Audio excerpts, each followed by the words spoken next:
vous ai rappelé au début de cette rencontre le rôle sacerdotal du baptisé qui offre le travail des hommes et tout ce qui est digne d'être consacré, et tous ceux qui luttent contre la souffrance et qui peut-être n'ont pas la foi, mais participent à la construction de ce monde et à donner Jésus, à laisser Jésus donner sa mesure d'amour aux autres.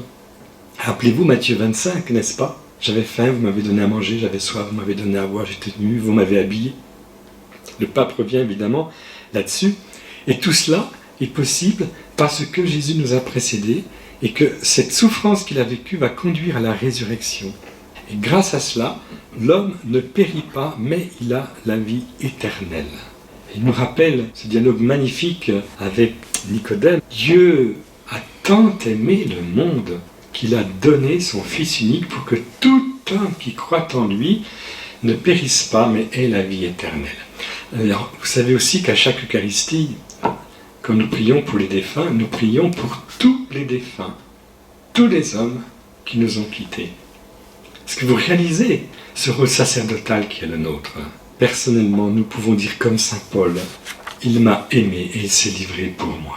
Saint Jean-Paul II va utiliser le chant du serviteur souffrant en Isaïe pour nous faire accueillir ce rôle rédempteur de la souffrance du Christ, l'agneau de Dieu qui enlève le péché du monde. Le Seigneur, parce qu'il est Dieu, a un contact personnel avec tout homme, dans toute son histoire. Il le voit. Il est venu pour sauver cet homme, à tout moment de son histoire. C'est étonnant, hein? Et le Saint-Père le dit avec ces mots à lui. Lui seul, par conséquent, lui, le Fils unique, est capable d'étreindre l'étendue du mal contenu dans le péché de l'homme, dans tout péché et dans le péché total, selon les dimensions de l'existence historique de l'humanité sur la terre. C'est Saint Jean-Paul II qui a une vision mais ample de ce que le Christ a vécu pour nous. Le Christ souffre volontairement et c'est innocent qu'il souffre. C'est pourquoi nous devons accueillir ce que Saint Louis-Marie Guillaume de Montfort appelle le langage de la croix. Saint Jean-Paul II lisait tous les jours le traité de la vraie dévotion. Je l'ai su personnellement par un théologien qui était en lien avec son bras droit. Il l'avait sur sa table de nuit et il l'ouvrait tous les jours. Le traité de la vraie dévotion. Et le père de Montfort, évidemment, l'amour de la sagesse éternelle. Le père de Montfort a écrit une lettre merveilleuse, la lettre aux amis de la croix. Et il nous fait contempler, le Saint-Père, le Christ à Gethsémani.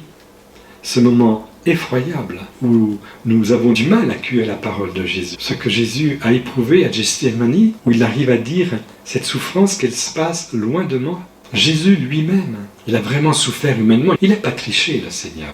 Ces paroles, dit le pape, attestent cette profondeur et cette intensité de la souffrance du Christ, dans l'âme du Christ. Oui, celui qui n'avait pas connu le péché, Dieu l'a pour nous identifié au péché. Marthe Robin, qui disait au Père Finet, qui venait la voir, « Ne me touchez pas, je suis le péché ». C'est un grand mystère, parce que effectivement, lui qui a commis aucune faute, il a fait sienne le péché de l'homme, pour le détruire en lui, comme un pain amer, et puis en retour, il nous donne le pain très pur de son corps eucharistique. On peut dire, avec Saint Jean-Paul II, que la souffrance humaine a atteint son sommet dans la passion du Christ. Bien sûr, de manière nouvelle, puisqu'il est le Christ, mais elle a été liée à l'amour dont le Christ parlait à Nicodème, à l'amour qui crée le bien, en le tirant même du mal, en le tirant au moyen de la souffrance, de même que le bien suprême de la rédemption du monde a été tiré de la croix du Christ et trouve continuellement en elle son point de départ. La croix du Christ est devenue une source d'où coulent les fleuves d'eau vive. Et je vous rappelais l'autre jour cette parole d'un père de l'Église qui disait « Le Christ, mort, enseveli dans un tombeau, est venu pour piéger la mort, et la mort en est morte. » Mais c'est vrai, nous le savons, le serviteur souffrant l'exprime merveilleusement en Isaïe. À partir de cette souffrance, nous entrons dans une découverte de cette vie qui est en Dieu, qui dépasse de beaucoup le mal qu'on peut faire. La souffrance humaine elle-même a été rachetée par le Christ, dit Saint Jean-Paul II, et s'est chargé du mal total du péché. C'est là, dit-il, le prix de la rédemption. Ainsi, le Seigneur nous a rachetés très cher, dit l'apôtre. Rendez gloire à Dieu dans vos corps. Le corps du Christ était le lieu à partir duquel, avec son âme, il a vécu sa souffrance humaine, mais d'une manière tellement inimaginable, puisqu'il est Dieu. Nous le savons que baptisé dans la mort et dans la résurrection de Jésus, notre corps est le temple de l'Esprit Saint, nous sommes refaits à zéro et nous devons prendre au sérieux la valeur de notre corps. Et c'est là que Saint Jean-Paul II va nous dire des choses très très pertinentes, inédites, qui ouvrent le chemin sur une question fondamentale concernant le mystère de la Vierge Marie et de l'Église, à savoir la corédemption. Étant théologien spécialisé sur la question de la Vierge Marie, on peut poser la question, je suis parfois sollicité pour publier, mais c'est tellement délicat. Et je voudrais être digne et être mûr intérieurement, spirituellement, pour pouvoir dire les choses sur le mystère de Marie la Corédemptrice, parce que nous touchons un grand mystère dans l'Église et dans le monde. Mais une des pistes que je porte en moi, c'est qu'il y a tant de souffrances dans le monde, tant d'épreuves à traverser aujourd'hui, qu'on n'aurait jamais imaginé il y a quelques décennies. Que c'est la souffrance portée dans l'amour de ceux qui s'offrent qui va faire basculer la réponse dans le cœur des théologiens et de l'Église pour parler de la corédemption.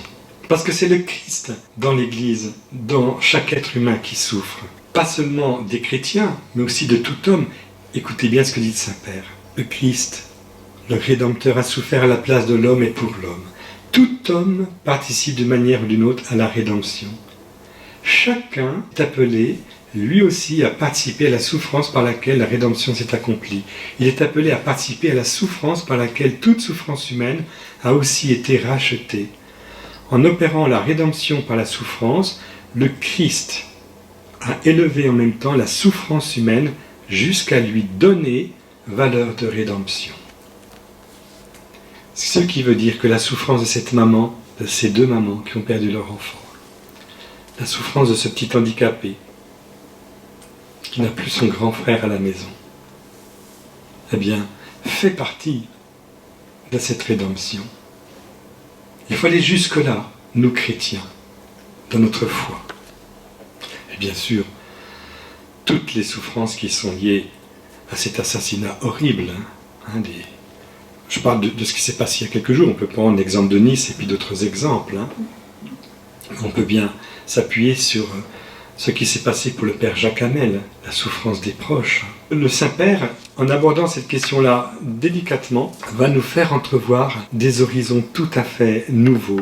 Il s'appuie bien sûr sur l'Écriture, de même en effet que les souffrances du Christ abondent pour nous, ainsi par le Christ abonde aussi notre consolation. C'est l'apôtre Paul aux Corinthiens.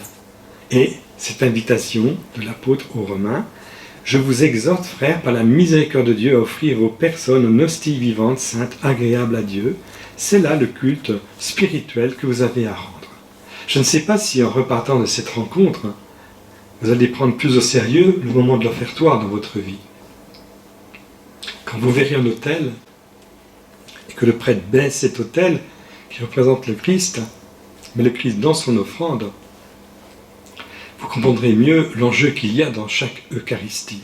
Et Saint Jean-Paul II nous explique ceci. En découvrant grâce à la foi la souffrance rédemptrice du Christ, l'homme découvre en même temps en elle ses propres souffrances.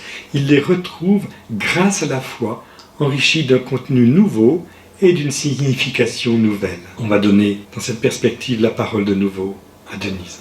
Oui, Seigneur, en contemplant comment on t'a déguisé avec cette couronne d'épines et tous ces vêtements, quelle moquerie. Voilà un petit peu ce qui se passe dans ce monde. Lorsque nous n'avons pas de la compréhension pour les autres, la médisance, c'est la couronne d'épines qu'on leur afflige. C'est le manteau de pourpre qu'on leur met. C'est le roseau entre les mains. Jusqu'où va le manque d'amour? Jusqu'où va l'incompréhension de notre part? Et pour lui, le Seigneur restait là muet. Il offrait en offrande. Mais nous cherchons parfois encore des justifications de nos actes, en croyant que nous sommes certains que nous avons raison. Nous cherchons des raisons pour nous, pour l'autre. Mais toi, Seigneur, tu n'étais qu'amour, tu n'as cherché aucune raison. Tu offrais tout, tu donnais tout, parce que tu es amour.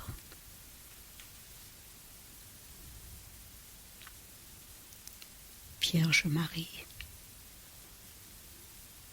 aide-nous à chacun de nos frères et sœurs que nous rencontrons,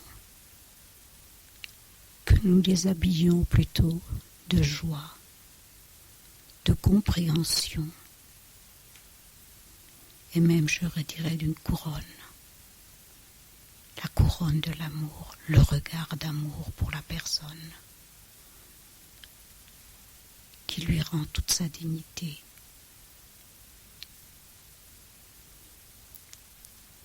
Où cette fraternité passe, cet amour de frères et sœurs passe,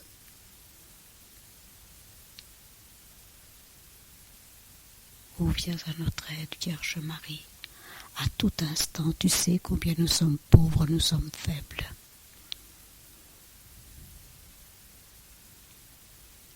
Aide-nous plutôt à tisser la robe que tu as tissée, toi, pour ton Fils. Mais pas la robe de pourpre. Cette robe sans couture. Parce que c'était tout de l'amour. En écoutant ces paroles, nous pouvons penser à cette responsabilité qui est la nôtre dans nos paroles sur les événements tragiques que nous venons de vivre. Habiller l'autre de miséricorde. Quand je repense à l'histoire de l'Église et dans son ensemble, je découvre que c'est toujours et toujours par les martyrs, par l'offrande de ceux qui ont aimé jusqu'au bout, que la moisson a été abondante.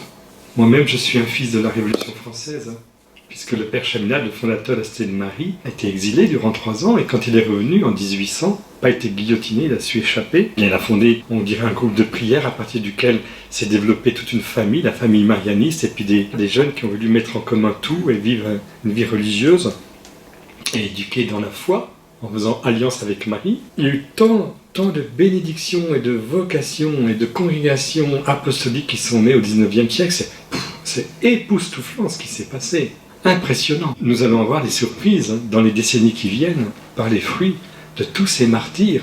Il faut que nous puissions prophétiquement passer le relais à nos descendants en étant dans la miséricorde avec eux. Nous entrons dans cette perspective de l'espérance. Et le Saint-Père Jean-Paul II va parler de la gloire. Nous sommes, dit-il, co-héritiers du Christ, puisque nous souffrons avec lui pour être aussi glorifiés avec lui.